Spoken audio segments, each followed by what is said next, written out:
李强啊去视察了啊，李强出面了。这一次啊，不是和外宾在一起啊，叫做这个觥筹交错、对谈言欢，而是去参观了几家中国本土的人工智能以及先进制造的企业。根据央视的画面呢，我们是看到李强在北京的一家人工智能研究院上啊，是接受了现场的这一些研究人员给他进行的幻灯片的展示报告。北京人工智能学院叫 BAAI， 到底是一家什么样的机构呢？如果你从表面看，它是2018年所成立的这样一家非营利性的组织。但是啊，如果你对于 AI 这个行业有所了解，应该知道这是北京，甚至是中国，甚至是世界顶尖的这样一家人工智能研究学院啊。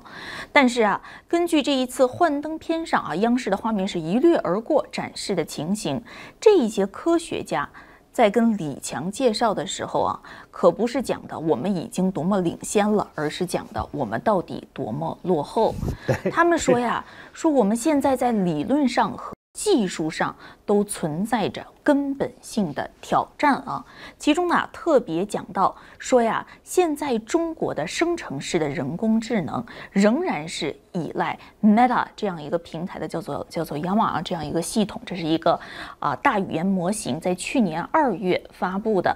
而我们说大语言模型呢，现在我们已经很熟悉这个词了啊 ，LLM 是训练呐 ，ChatGPT 呀这样生成式人工智能服务的技术。那不管啊是代码也好，音频也好，图像也好，文本也好，甚至未来的长视频、电影等等等等，现在啊都成为了 AI 投资发展的热潮。而幻灯片上还说呀，说中国在人工智能大语言模型领域是严重的不足，大多数国内的大语言模型都是建立在美国的开源模型的基础上的，而现在这样的大语言模型的中国没有自主创新是让他们觉得与美国之间的差距非常让人担忧。而类似的担忧我们看到两会的时候有一些代表也强调了这样的一些问题。他们主要强调的就是计算基础我们的这个本质性的创新现在仍然非常的不足。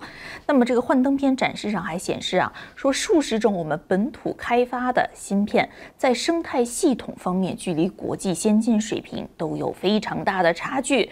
我们中国的大语言模型1000亿的参数训练都非常的不稳定，软件硬件上都与世界先进技术有相当大的差距。那说到这个参数数量的问题那我们知道大语言模型的能力在一定程度上就是取决于参数数量，说白了就是对于模型复杂性的这样的一个衡量标准。那比如说这个 OpenAI 的 ChatGPT， 那么它呢可能有1750亿个参数那未来的一代可能更多而中国的大语言模型的参数往往呢是比人家低了一个数量级60亿到130亿左右。目前呢经过中国官方批准的相关的人工智能应用呢有40多个，中国自己开发的大语言模型有200多个，但是仍然是处于我们叫做衍生品这个档次，距离本质先进技术差别还是非常大的。另外这样的一个幻灯展示也特别说中国开发的这些大语言模型也有独特的挑战，就是到底怎样生成符合事实的高质量的内容。那其实这个问题也不仅仅是中国方面所面临的一个问题，不管是 ChatGPT 还是谷歌的这一款这个聊天型机器人，有的时候会出现不准确的情况我们叫做幻觉等等等等。那么到底是哪一家科技公司在向李强展示他们所面临的困境呢？现在不知道，但是我们看到这个幻灯片角上有一个叫质朴华章质朴 AI 这样的一个标志。那质朴的这样的相关的公司代表也是确认，的确他们公司是参加了李强在北京的这一次人工智能研究院的视察期间的相关的活动。其实质朴的 AI 现在也是正在中国整个的这个叫人工智能培育学院之下的生态的一部分。而截止到去年10月呢，公司是已经成为了一个独角兽筹集了25亿人民币左右，现在的估值是超过10亿美元，投资者也包括蚂蚁腾讯美团阿里等等等等，其实是做的相当不错的。而最新建立的这样的一个 LLM 模型呢，也也是有超过1000亿个参数规模。所以我们说呀，有的时候啊，中国企业给人的感觉就是吹牛。老是说我们已经世界领先了，我们已经超越这个美国的这样的一个相关的技术了啊！我们在中文方面独步天下，我们会写唐诗，比你 ChatGPT 写的押韵多了，会有这样的一个心态啊，好像是唯我独尊，天下一切老子不放在眼里。但是啊，在接受李强的视察的时候，他们好像又显得特别的诚实。主动承认了自己与世界先进领域的一些不足，这个到底是怎样的一个逻辑和心态？何明先生能不能分析背后的故事啊？我觉得不只是中国，美国和全世界的企业家都是有多等形态。美国也有吹大牛的啊，骗子也有，硅谷出来的不就有吗？对吧？华尔街出来的那是层出不穷。那中国出现这些骗子或者夸大其词的企业家也不要奇怪。但是呢，今天一早上啊，就是我的后台，我不是一个小小的节目叫点点新闻吗？就搜集各种各样的媒体的重要报道，我其中马上就看到了这一条：中国承认自己的人工智能跟美国有非常大的这个差距。我对这样一种认知我特别的高兴，马上就选到我的这个新闻里面。虽然它跟我的这个判断呢好像是有一点矛盾啊。早几天我做节目的时候，我说人工智能中国不会落后，我主要是针对那些非常浅薄的、简单的把人工智能制度化、意识形态化的一些朋友。但是从另外一个角度来讲，我认为人工智能的人才的储备、资金的调配、资源的调配，将会使加上数据、加上应用场景很多的因素，即使是中国占有很大的优势，但是呢，这个大型语音生成模型这样一种人工智能的方式是美国领先出来的，中国纯粹是一个后面的追随者。你要在短时间之内能够超过或者达到这种水平，那只有有些中国企业家在那吹的牛逼，对吧？那么实际上呢，像李强总理这一次视察的情况，我认为他们讲的话是真实的，而且这种真实也反映出来他们不仅是谦卑和诚实，更重要的是他们有一点力量在后面，他们在追，他们在赶。人工智能不是1天2天，甚至不是1年2年，对吧？这可能是要把人工智能彻底改换的话，可能是20年或者到30年。不要高估了人类的对一个新生事物的迅速的进展的程度。当然，未来的场景我们知道，我今天看这个是 FT 吧就是英国《经济时报》有一篇文章，他认为未来世界只有2种工作，一种工作呢就是告诉机器人怎么工作的人，第二种工作是机器人告诉机器人怎么工作的人。的确是。但是这个过程中间，那还有无数的这个事情会发生，而中国肯定是其中里面的非常关键性的一种角色。这种能不能超过我，也只是一种判断或者一种预估。但是从李强总理访问的这种场景来看，我特别的高兴，我特别的感觉你的力量正在生长。一个真正有力量的人，就是一个诚实的人。的确啊。那我们说到中国和美国在人工智能多个赛道上的比较啊，实际上是有很大的不同的。那比如说我们说电力部署、算力部署数据中心这呢是一个赛道同时呢，我们说整个人工智能的多项技术方面软件编程语言呢，中国肯定不如像 PyTorch 等等都是由 Meta 这样的公司先开发的。在硬件方面，比如说我们说芯片，那我们知道中国的差距在哪里？尽管呢是可能在一些的方面出现弯道超车或者是打破封锁的迹象，但是在很多的关键的工序上，现在仍然是面临卡脖子的危险。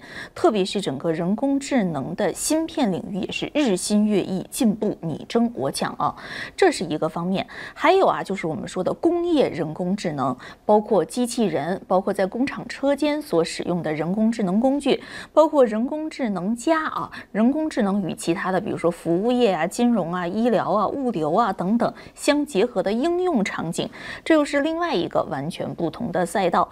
而在这几个部分呢，我们说美国往往是在本质性技术、底层技术、根本性创新方面以及硬件特别是核心硬件方面有优势，而中国呢，往往是在需要大规模及全国部署的资源方面，比如说我们说算力中心还有呢就是我们说的叫做生态系统的建立以及商业转化方面，往往呢有更大的优势。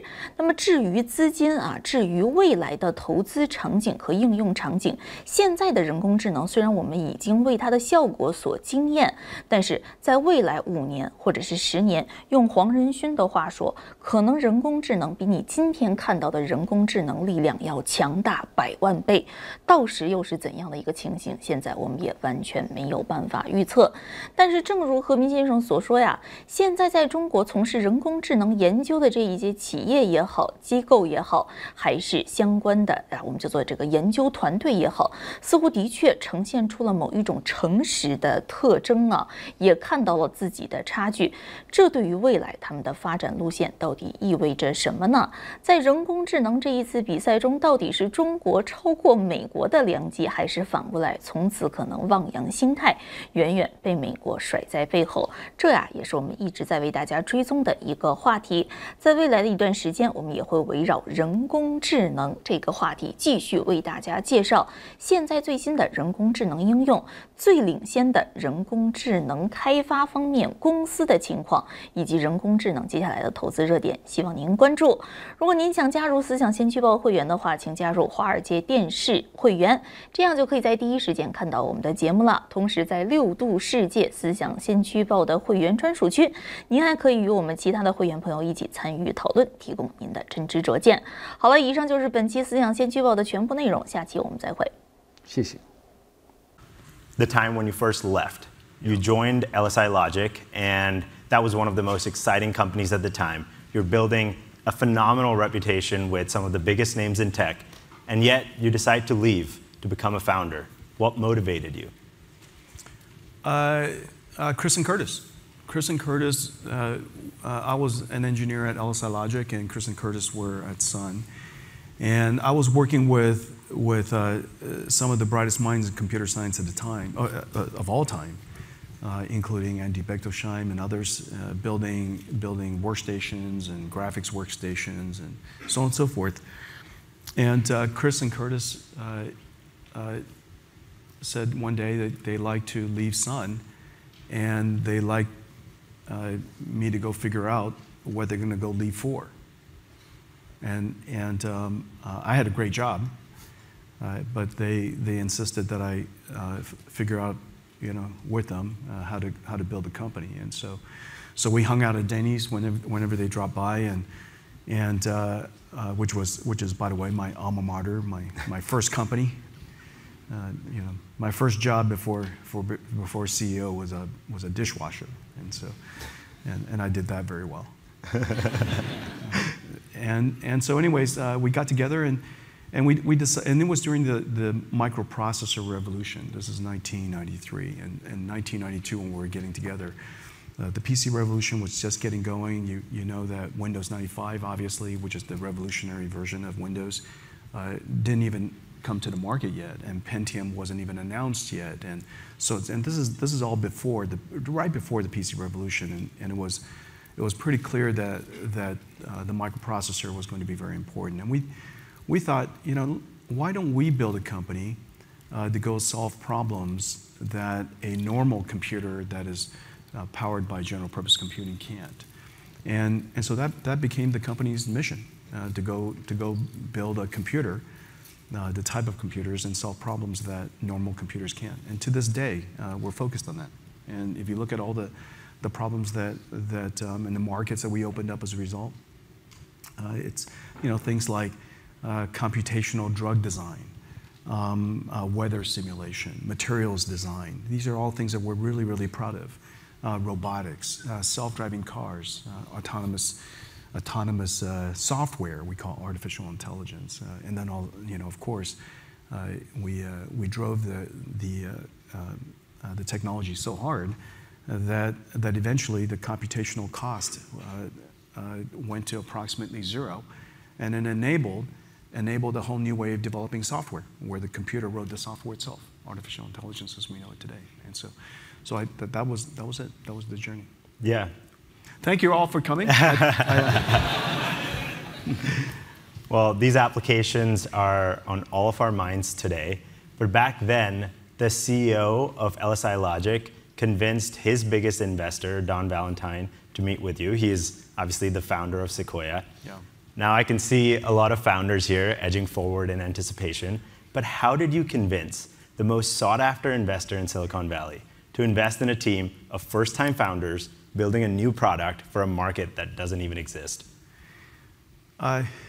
I didn't know how to write a business plan, so I went to a bookstore, and back then there were bookstores, and in the business book section there was this book, and it was written by somebody I knew, Gordon Bell, and this book I should go find it again, but it's a very large book, and the book says How to Write a Business Plan, and that was a highly specific title for a very niche market, and it seems like he wrote it for 14 people, and I was one of them.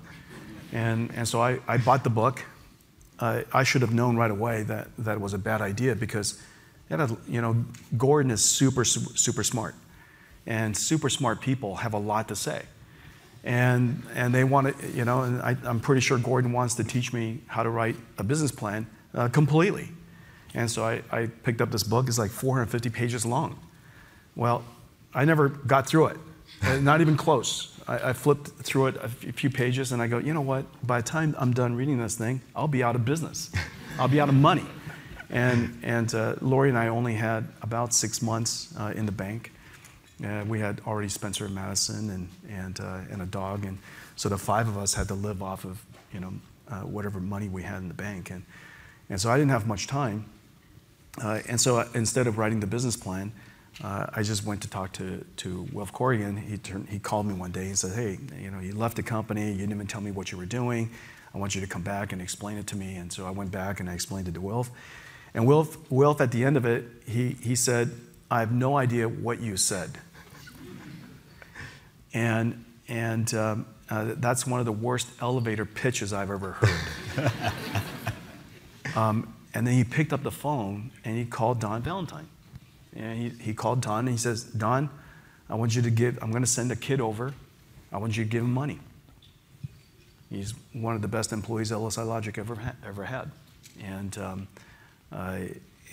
so the thing I learned is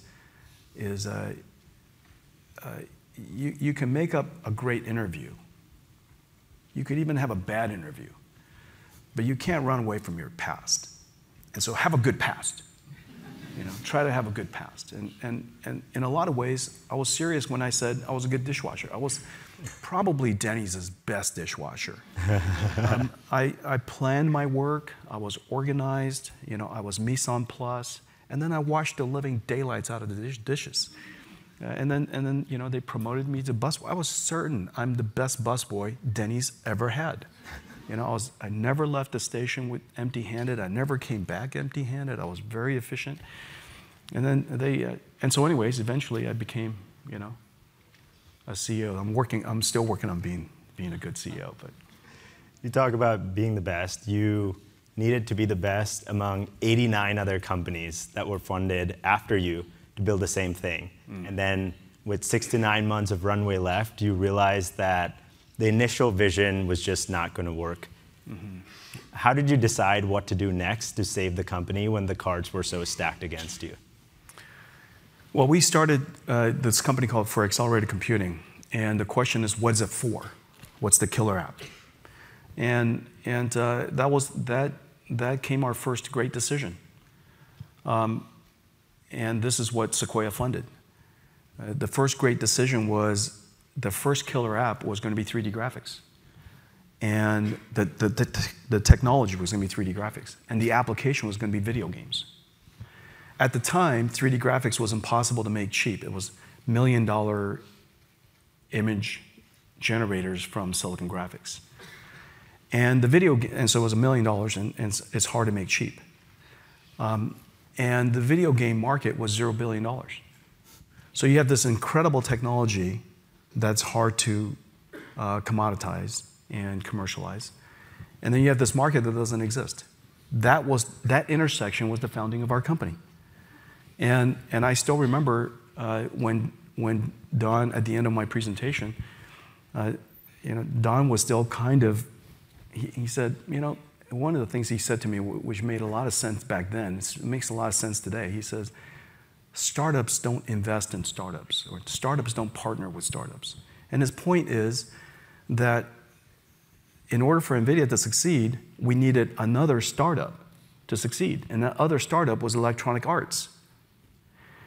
And then on the way out, he reminded me that Electronic Arts' CTO is 14 years old and had to be driven to work by his mom.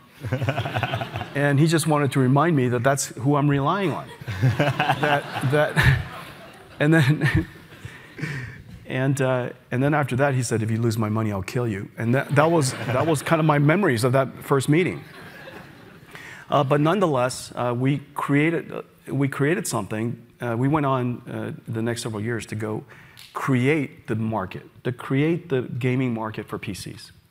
And it took a long time to do so. We're still doing it today.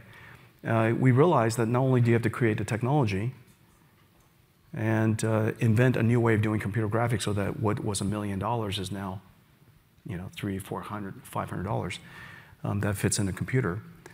And you have to go create this new market. So we had to create technology, create markets. The idea that a company would create technology, create markets, defines NVIDIA today. Almost everything we do, we create technology, we create markets. That's the reason why people say we have people call it a stack, an ecosystem, words like that.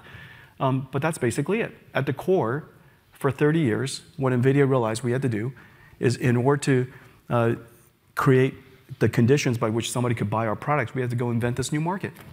And it's the reason why we were early in autonomous driving. It was the reason why we're early in deep learning. It was the reason why we're early in just about all these things, including computational drug design and discovery. All these different areas, we're trying to create the market while we're creating the technology. And so that's okay. And then we got going, and then Microsoft introduced a standard called Direct3D, and that spawned off hundreds of companies. And we found ourselves a couple years later competing with just about everybody. And the thing that we invented, the technology we invented 3D graphics with, the consumerized 3D with, turns out to be incompatible with Direct3D. So we started this company, we had this 3D graphics thing, a $1 million thing, we're trying to make it consumerized. And so we invented all this technology. And then shortly after, it became incompatible. And so we had to reset the company or go out of business. But we didn't know how to build it the way that Microsoft had defined it.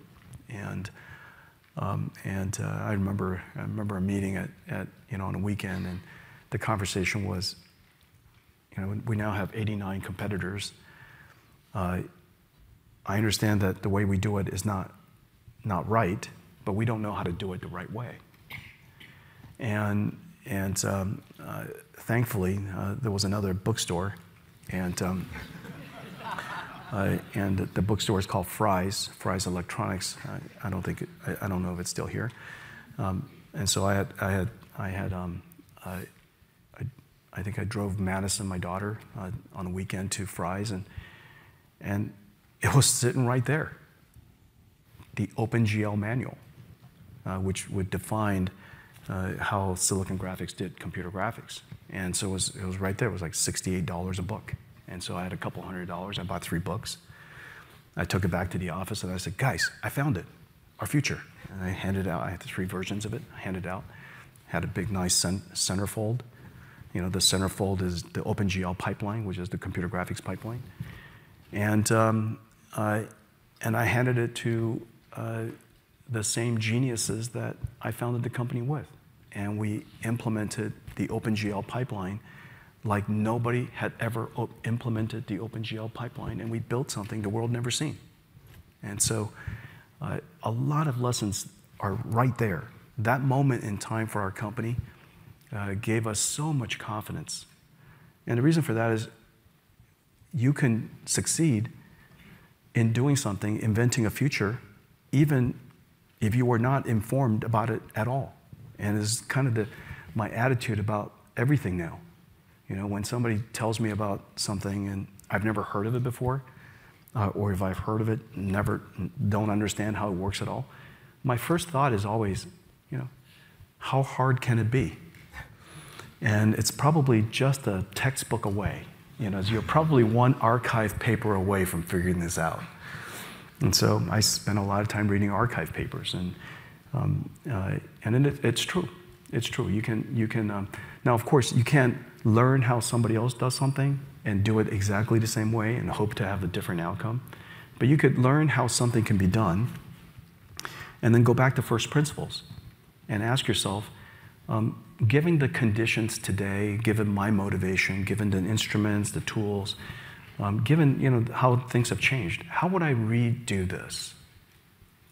How would I reinvent this whole thing? How would I design it? How would I build a car today? Would I build it incrementally from 1950s and 1900s? How would I build a computer today? How would I write software today? Does it make sense? And so I go back to first principles all the time, even in the company today, and just reset ourselves. You know, because the world has changed. And the way we wrote software in the past was monolithic, and it's designed for supercomputers, but now it's disaggregated, it's, you know, so on and so forth. And how we think about software today, how we think about computers today, how we think, just always cause your company, always cause yourself to go back to first principles, and it creates lots and lots of opportunities. Yeah, the way you applied this technology turns to be revolutionary. You get all the momentum that you need to IPO, and then some more, because you grow your revenue 9 times in the next 4 years. But in the middle of all of this success, you decide to pivot a little bit the focus of innovation happening at NVIDIA based on a phone call you have with this chemistry professor. Can you tell us about that phone call and how you connected the dots from what you heard to where you went? Remember, at the core, the company was pioneering a new way of doing computing. Computer graphics was the first application. But we always knew that there would be other applications. And so image processing came, particle physics came, fluids came, so on and so forth. All kinds of interesting things that we wanted to do. We made the processor more programmable so that we could express more algorithms, if you will. And then one day we invented programmable shaders, which made all forms of imaging and computer graphics programmable. That was a great breakthrough, so we invented that.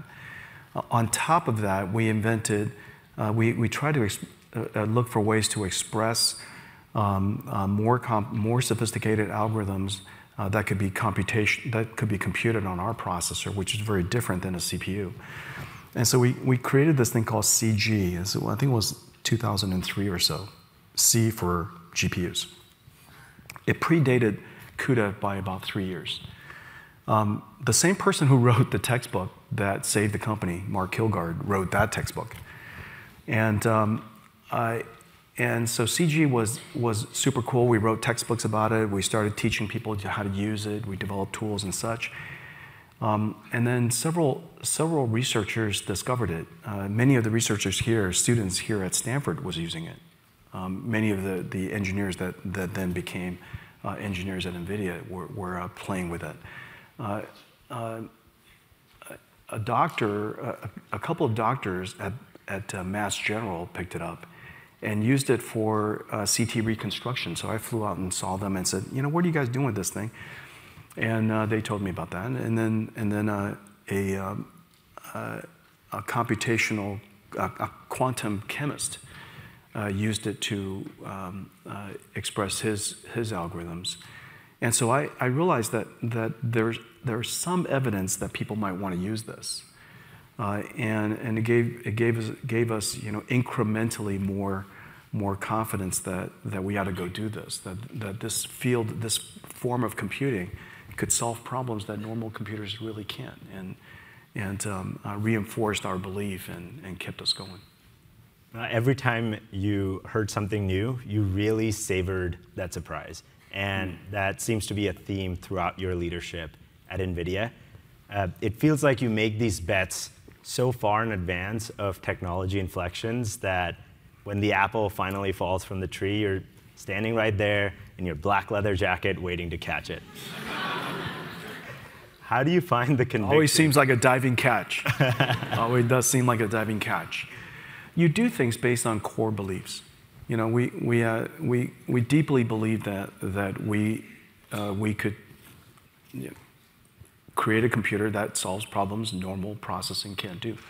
That there are limits to what a CPU can do. There are limits to what general purpose computing can do. And then there are interesting problems that we can go solve. The question is always, are those interesting problems only, or can they also be interesting markets? Because if they're not interesting markets, it's not sustainable. And NVIDIA went through about a decade where we were investing in this future and the markets didn't exist. There was only one market at the time, it was computer graphics. For 10, 15 years, the markets that fuels NVIDIA today just didn't exist. And so how do you continue with all of the people around you, you know, our company and, you know, NVIDIA's management team and all of the amazing engineers that are there creating this future with me, all of your shareholders, your board of directors, all your partners, you're taking everybody with you, and there's no evidence of a market. That is really, really challenging. You know, the fact that the technology can solve problems and the fact that you have research papers that are used, that are made possible because of it are interesting, but you're always looking for that market. But nonetheless, before a market exists, you still need early indicators of future success. You know, we have this phrase in the company you know, there's a phrase called key performance indicators. Unfortunately, KPIs are hard to understand. I find KPIs hard to understand. What's a good KPI? You know, a lot of people, you know, when we look for KPIs, you go, gross margins. That's not a KPI. That's a result. You know, you're looking for something that's an early indicators of future positive results, okay? And as early as possible. And the reason for that is because you want that early sign that you're going in the right direction. And so we have this phrase, it's called EOIFS, you know, early indicators, EIOFS, early indicators of future success. And it helps people, because I was using it all the time to give the company hope that, hey, look, we solved this problem, we solved that problem, we solved this problem. The markets didn't exist, but there were important problems. And that's what the company's about, to solve these problems. We want to be sustainable, and therefore the markets have to exist at some point. But you want to decouple the result from evidence that you're doing the right thing. Okay, and so that's how you kind of solve this problem of investing into something that's very, very far away, and having the conviction to stay on the road, is to find as early as possible the indicators that you're doing the right things. And so start with a core belief. Unless something, you know, changes your mind, you continue to believe in it, and look for early indicators of future success. What are some of those early indicators that have been used by product teams at NVIDIA? All kinds. I saw a paper. Long before I saw the paper, I met some people that needed my help on this thing called deep learning. At the time, I didn't even know what deep learning was, and they needed us to create a domain-specific language so that all of their algorithms could be expressed easily on our processors. And we created this thing called cuDNN, and it's essentially the SQL. SQL is in storage computing. This is neural network computing, and we created a language, if you will, domain-specific language for that. You know, kind of like the OpenGL of deep learning. And so they needed us to do that so that they could express their mathematics. And they didn't understand CUDA, but they understood their deep learning. And so we created this thing in the middle for them.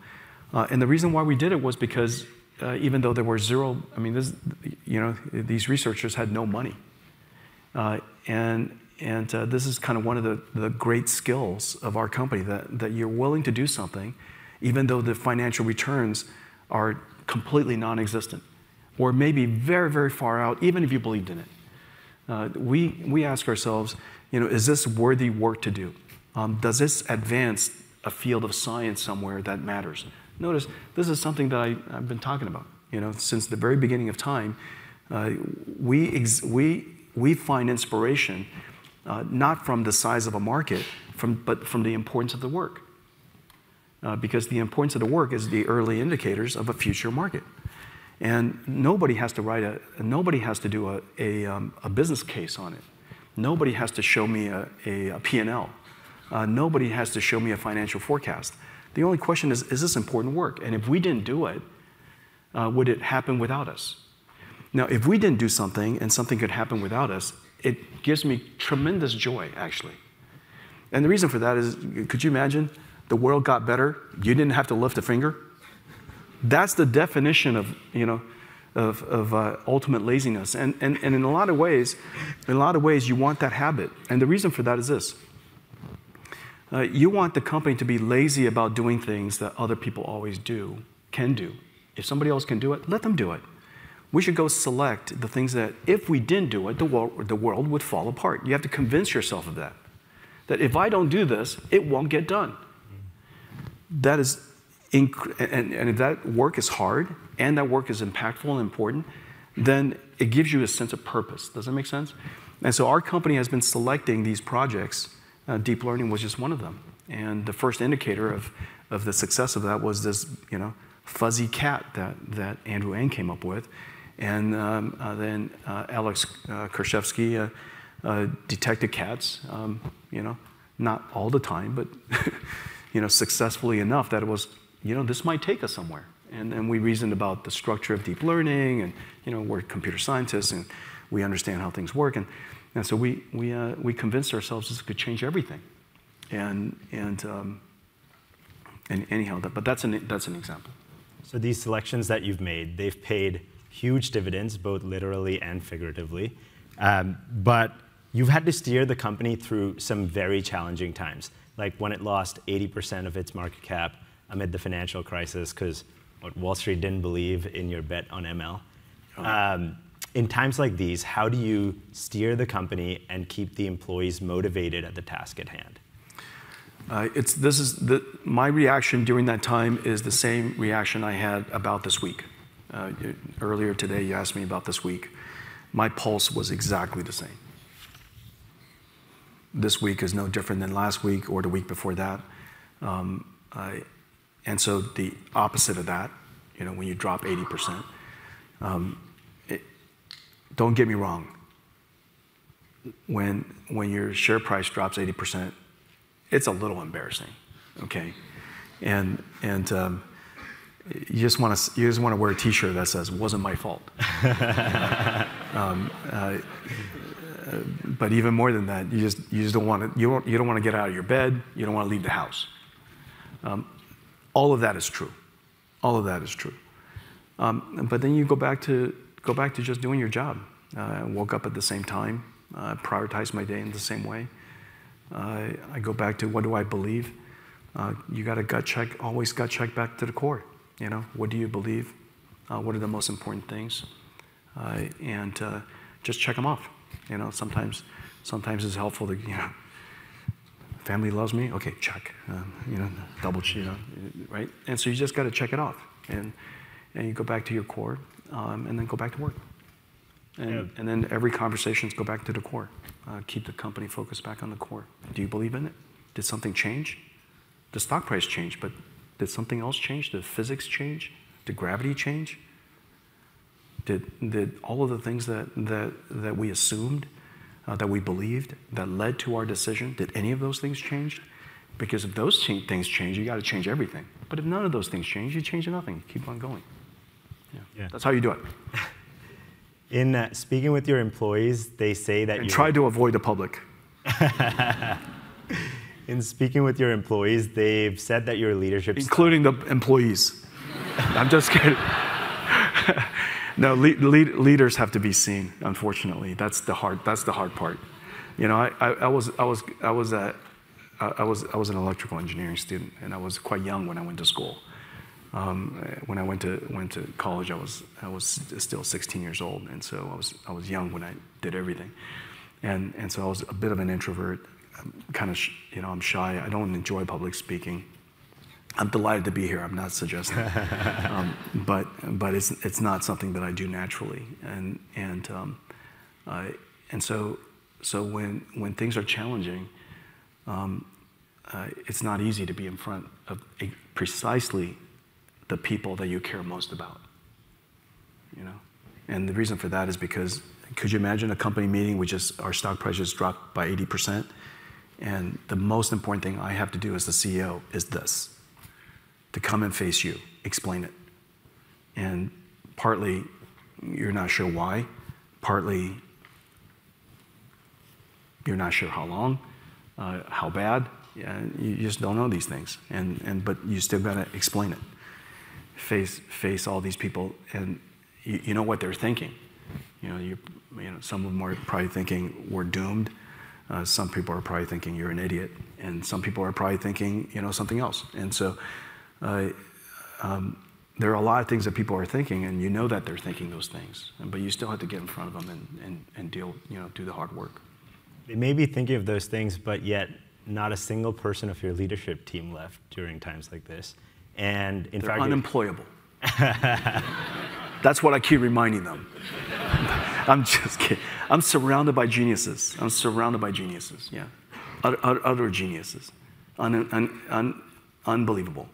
NVIDIA is well known to have singularly the best management team on the planet.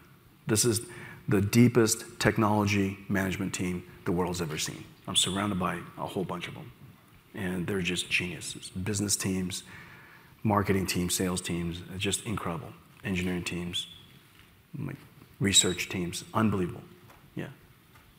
Your employees say that your leadership style is very engaged. You have 50 direct reports. You encourage people across all parts of the organization to send you the top 5 things on their mind, and you constantly remind people that no task is beneath you. Can you tell us why you've purposefully designed such a flat organization, and how should we be thinking about our organizations that we design in the future? No task to me, no task is beneath me, because remember, I used to be a dishwasher, and I mean that. And I used to clean toilets. I mean, I cleaned a lot of toilets. I've cleaned more toilets than all of you combined. and some of them just can't unsee.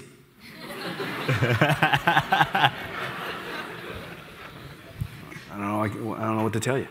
You know, that's life. And so you can't show me a task that's beneath me. Now I'm not doing it only because of whether it's beneath me or not beneath me. If you send me something and you want my input on it, and I can be of service to you, and in my review of it, share with you how I reasoned through it, I've made a contribution to you.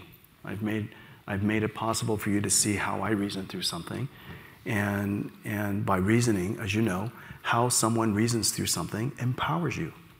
You go, oh my gosh, that's how you reason through something like this. It's not as complicated as it seems. This is how you reason through something that's super ambiguous.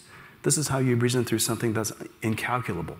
This is how you reason through something that seems to be very scary. This is how you seem, do you understand? And so I show people how to reason through things all the time. Strategy things, how to forecast something, how to break a problem down, and you're empowering people all over the place. And so that's how I see it.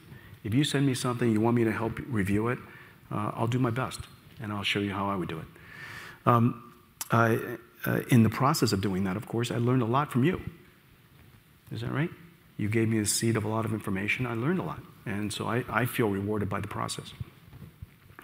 It does take a lot of energy sometimes, because you got, in order to add value to somebody, and they're incredibly smart as a starting point, and I'm surrounded by incredibly smart people, you have to at least get to their plane, You have to get into their headspace.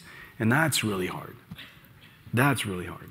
And that takes just an enormous amount of emotional and intellectual energy. And so I feel exhausted after I work on things like that. I'm surrounded by a lot of great people. A CEO should have the most direct reports by definition, because the people that reports to the CEO requires the least amount of management. It makes no sense to me that CEOs have so few people reporting to them. except for one fact that I know to be true. The knowledge, the information of a CEO is supposedly so valuable, so secretive, you can only share it with 2 other people, or 3. And their information is so invaluable, so incredibly secretive, that they can only share it with a couple more.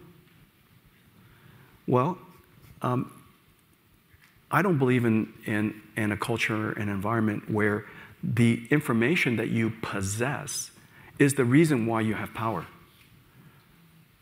I would like us all to contribute to the company, and our position in the company should have something to do with our ability to reason through complicated things, lead other people to achieve greatness, inspire, empower other people, support other people. Those are the reasons why the management team exists, in service of all of the other people that work in the company, to create the conditions by which all of these amazing people who volunteer to come work for you instead of all the other amazing high-tech companies around the world, they volunteer to work for you. And so you should create the conditions by which they could do their life's work, which is my mission. You probably heard it. I've said that pretty clearly, and I believe that. What my job is very simply to create the conditions by which you could do your life's work. And so how do I do that? What does that condition look like? Well, that condition should result in a great deal of empowerment. You can only be empowered if you understand the circumstance, isn't that right? You have to understand the context of the situation you're in order for you to come up with great ideas. And so I have to create a circumstance where you understand the context, which means you have to be informed. And the best way to be informed is for there to be as little layers of information mutilation, right, between us. And so that's the reason why it's very often that I'm reasoning through things like in an audience like this. I say, first of all, this is the beginning facts. These are the data that we have. This is how I would reason through it. These are some of the assumptions. These are some of the unknowns. These are some of the knowns. And so you reason through it. And now you've created an organization that's highly empowered. NVIDIA has 30,000 people. We're the smallest large company in the world. We're a tiny little company. But every employee is so empowered, and they're making smart decisions on my behalf every single day. And the reason for that is because, they understand my condition. They understand my condition. I'm very transparent with people. And I believe that I can trust you with the information. Oftentimes the information is hard to hear, and the situations are complicated, but I trust that you can handle it. A lot of people hear me say, you're adults here. You can handle this. Sometimes they're not really adults. They just graduated. I'm just kidding. I know that when I first graduated, I was barely an adult. And I was fortunate that I was trusted with important information. So I want to do that. I want to create the conditions for people to do that. I do want to now address the topic that is on everybody's mind, AI. Last week, you said that generative AI and accelerated computing have hit the tipping point.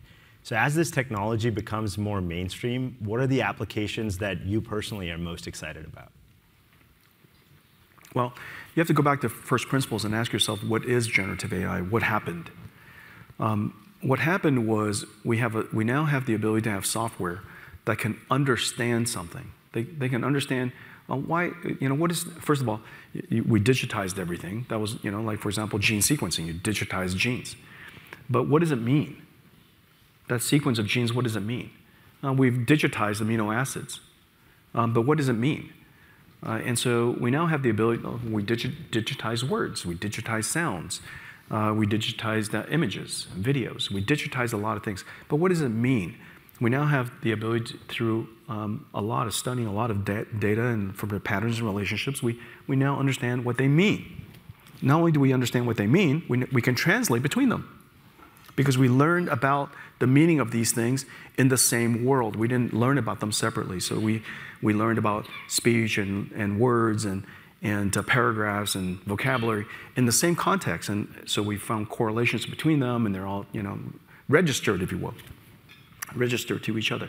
And so now we not only do we understand the modality, the meaning of each modality, we can understand how to translate between them. And so for obvious things, you could caption video to text, that's captioning, text to images, Midjourney, text to text, ChatGPT, amazing things. And so we now know that we understand meaning and we can translate. The translation of something is generation of information, and all of a sudden you have to take a step back and ask yourself, what is the implication in every single layer of everything that we do? And so I'm exercising in front of you, I'm reasoning in front of you, the same thing I did 15 years ago when I first saw AlexNet, some 13, 14 years ago, I guess, how I reasoned through it. What did I see? How interesting? What can it do? Very cool. But then most importantly, what does it mean? What does it mean? What does it mean to every single layer of computing? Because we're in the world of computing. And so what it means is that the way that we process information fundamentally will be different in the future. That's what NVIDIA builds, chips and systems. The way we write software will be fundamentally different in the future. The type of software we'll be able to write in the future will be different, new applications. And then also the processing of those applications will be different.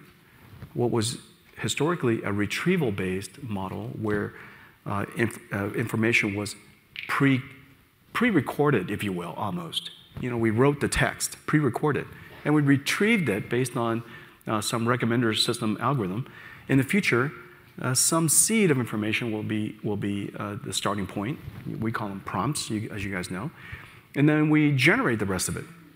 And so the future of computing will be highly generated. Well, let me give you an example of what's happening. For example, we're having a conversation right now. Very little of the information I'm conveying to you is retrieved. Most of it is generated. It's called intelligence. And so in the future, we're going to have a lot more generative. Our computers will perform in that way. It's going to be highly generative instead of highly retrieval-based. Then you go back and you got to ask yourself, now for entrepreneurs, you got to ask yourself, what industries will be disrupted therefore? Will we think about networking the same way? Will we think about storage the same way? Would we be as abusive of internet traffic as we are today? Probably not. Notice we're having a conversation right now, and I don't have to get in my car every question. So we don't have to be as abusive of transformation, information transporting as we used to. What's going to be more? What's going to be less? What kind of applications? Et cetera, et cetera. So you can go through the entire industrial spread and ask yourself what's going to get disrupted, what's going to be different, what's going to get nude, so on and so forth. And that reasoning starts from what is happening. What is generative AI? Foundationally, what is happening? Go back to first principles with all things. There was something I was going to tell you about organization. You asked the question, and I forgot to answer it. The way you create an organization, by the way, someday, don't worry about how other companies' org charts look. You start from first principles.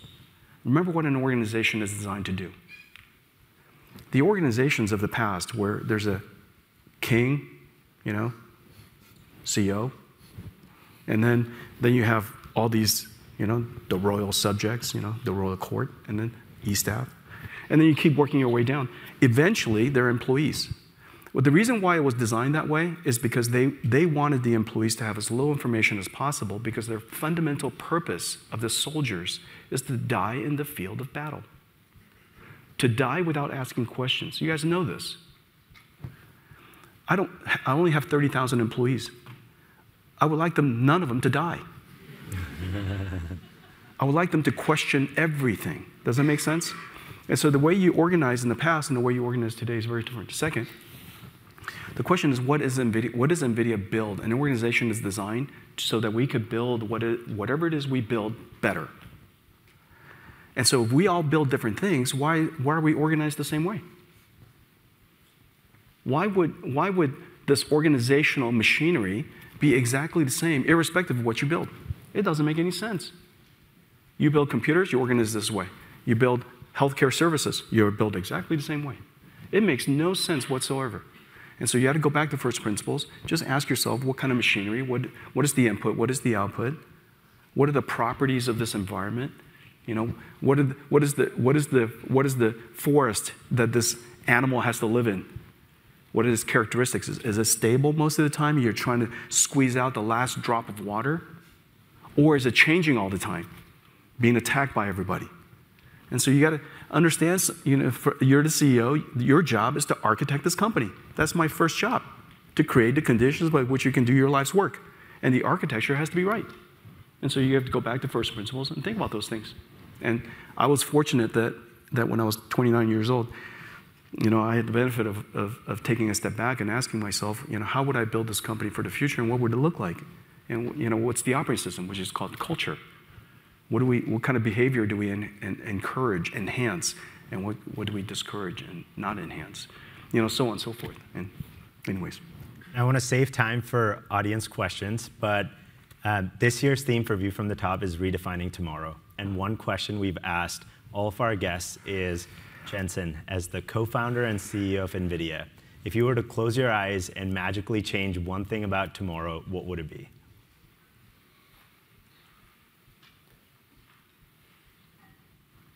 Were we supposed to think about this in advance? I'm going to give you a horrible answer. I don't know that it's one thing. Look, there are a lot of things we don't control. You know, there are a lot of things we don't control. Your job is to make a unique contribution. Live a life of purpose. To do something that nobody else in the world would do or can do. To make a unique contribution. So that in the event that after you're done,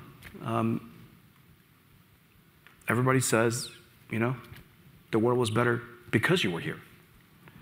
And so I think that to me, I live my life kind of like this. I go forward in time and I look backwards.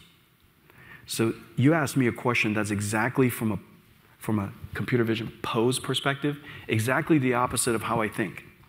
I never look forward from where I am. I go forward in time and look backwards. And the reason for that is it's easier. I would look backwards and kind of read my history. We did this, and we did that way, and we broke that problem down. Does that make sense? And so it's a little bit like how you guys solve problems. You figure out what is the end result that you're looking for, and you work backwards to achieve it. And so I imagine NVIDIA making a unique contribution to advancing the future of computing, which is the single most important instrument of all humanity. Now, it's not about our self-importance, but this is just what we're good at. And it's incredibly hard to do. And we believe we can make an absolute unique contribution. It's taken us 31 years to be here, and we're still just beginning our journey. And so this is insanely hard to do. And when I look backwards, I believe that we're going to be remembered as a company that kind of changed everything. Not because we went out and changed everything through all the things that we said, but because we did this one thing that was insanely hard to do, that we're incredibly good at doing, that we love doing, we did for a long time. I'm part of the GSP lead. I graduated in 2023. So my question is, how do you see your company in the next decade? As what challenges do you see your company would face and how you are positioned for that? First of all, can I just tell you what was going on through my head? As you say, what challenges, the list that flew by my head was so large that I was trying to figure out what to select. Now, the honest truth is that when you asked that question, most of the challenges that showed up for me were technical challenges. And the reason for that is because that was my morning. If you were to, you know, chosen yesterday, it might have been market creation challenges. There are some markets that I just desperately would love to create. Can't we just do it already? You know? But we can't do it alone. NVIDIA is a technology platform company. We're here in service of a whole bunch of other companies so that they could realize, if you will, our hopes and dreams through them. And so some of the things that I would love for the world of biology to be at a point where it's kind of like the world of chip design 40 years ago. Computer-aided design, EDA, that entire industry, really made possible for us today. And I believe we're going to make possible for them tomorrow. Computer-aided drug design, because we're able to now represent genes and proteins and even cells now. Very, very close to be able to represent and understand the meaning of a cell. A combination of a whole bunch of genes. What does a cell mean? It's kind of like, what does that paragraph mean? Well, if we could understand a cell like we can understand a paragraph, imagine what we could do. And so I'm anxious for that to happen. You know, I'm kind of excited about that. There's some that I'm just excited about that I know we're around the corner on. For example, humanoid robotics. Very, very close around the corner. And the reason for that is because if you can tokenize and understand speech, why can't you tokenize and understand manipulation? And so these kind of computer science techniques, once you figure something out, you ask yourself, well, if I got to do that, why can't I do that? And so I'm excited about those kind of things. And so that challenge is kind of a happy challenge. Some of the other challenges, of course, are industrial and geopolitical, and they're social, but you've heard all that stuff before. These are all true. You know, the social issues in the world, the geopolitical issues in the world. Why can't we just get along things in the world? Why do I have to say those kind of things in the world? Why do we have to say those things and then amplify them in the world? Why do we have to judge people so much in the world? You know, all those things, you guys all know that. I don't have to say those things over again. My name's Jose. I'm a class of the 2023 from the GSB. My question is, are you worried at all about the pace at which we're developing AI? And do you believe that any sort of regulation might be needed? Thank you. Yeah, the answer is yes and no. We need, you know that the greatest breakthrough in modern AI, of course, deep learning, and it enabled great progress. But another incredible breakthrough is something that humans know and we practice all the time, and we just invented it for language models called grounding, reinforcement learning, human feedback. I provide reinforcement learning, human feedback every day. That's my job. And for their parents in the room, you're providing reinforcement learning, human feedback all the time. Okay? Now, we just figured out how to do that at a systematic level for artificial intelligence. There are a whole bunch of other technologies necessary to guardrail, fine-tune, ground. For example, how do I generate tokens that obey the laws of physics? You know, right now things are floating in space and doing things, and they don't obey the laws of physics. That requires technology. Guardrailing requires technology. Fine-tuning requires technology. Alignment requires technology. Safety requires technology. The reason why planes are so safe is because, you know, all of the autopilot systems are surrounded by diversity and redundancy and all kinds of different functional safety and active safety systems that were invented. I need all of that to be invented much, much faster. You also know that the border between security and artificial intelligence, cybersecurity and artificial intelligence is going to become blurrier and blurrier. And we need technology to advance very, very quickly in the area of cybersecurity in order to protect us from artificial intelligence. And so in a lot of ways, we need technology to go faster, a lot faster. Okay? Regulation, there's two types of regulation. There's social regulation. I don't know what to do about that. But there's product and services regulation. I know exactly what to do about that. Okay, so the FAA, the FDA, the NHTSA, you name it, all the Fs and all the Ns and all the, you know, FCCs, they all have regulations for products and services that have particular use cases. Bar exams and doctors and, you know, so on and so forth. You all have qualification exams. You all have standards that you have to reach. You all have to continuously be certified. Accountants and so on and so forth. Whether it's a product or a service, there are lots and lots of regulations. Please do not add a super regulation that cuts across of it. The regulator who is regulating accounting should not be the regulator that regulates a doctor. I love accountants, but I just, if I ever need an open heart surgery, the fact that they can close books is interesting, but not sufficient. And so I would like all of those fields that already have products and services to also enhance their regulations in the context of AI. Okay, but I left out this one very big one, which is the social implication of AI. And how do you deal with that? I don't have great answers for that, but enough people are talking about it.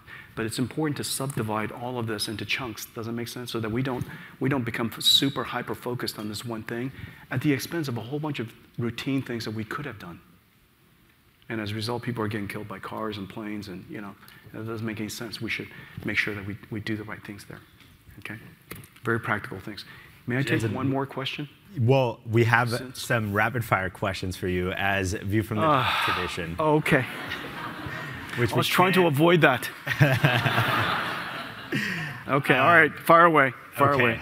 Well, your first job was at Denny's. They now have a booth dedicated to you. What was your fondest memory of working? My second job was AMD, by the way. Is there a booth dedicated to me there? I'm just kidding. I love my job there. I did. I loved it. It's a great company. Yeah. If there were a worldwide shortage of black leather jackets, what would we see you wearing? Oh no, I've got a large reservoir of black jackets. I'll be the only person who is not concerned. You spoke a lot about textbooks. If you had to write one, what would it be called? I wouldn't write one. You're asking me a hypothetical question that has no possibility of That's fair. And finally, if you could share one parting piece of advice to broadcast across Stanford, what would it be? It's not a word, but have a core belief. Gut check it every day. Pursue it with all your might. Pursue it for a very long time. Surround yourself with people you love and take them on that ride. So that's the story of NVIDIA.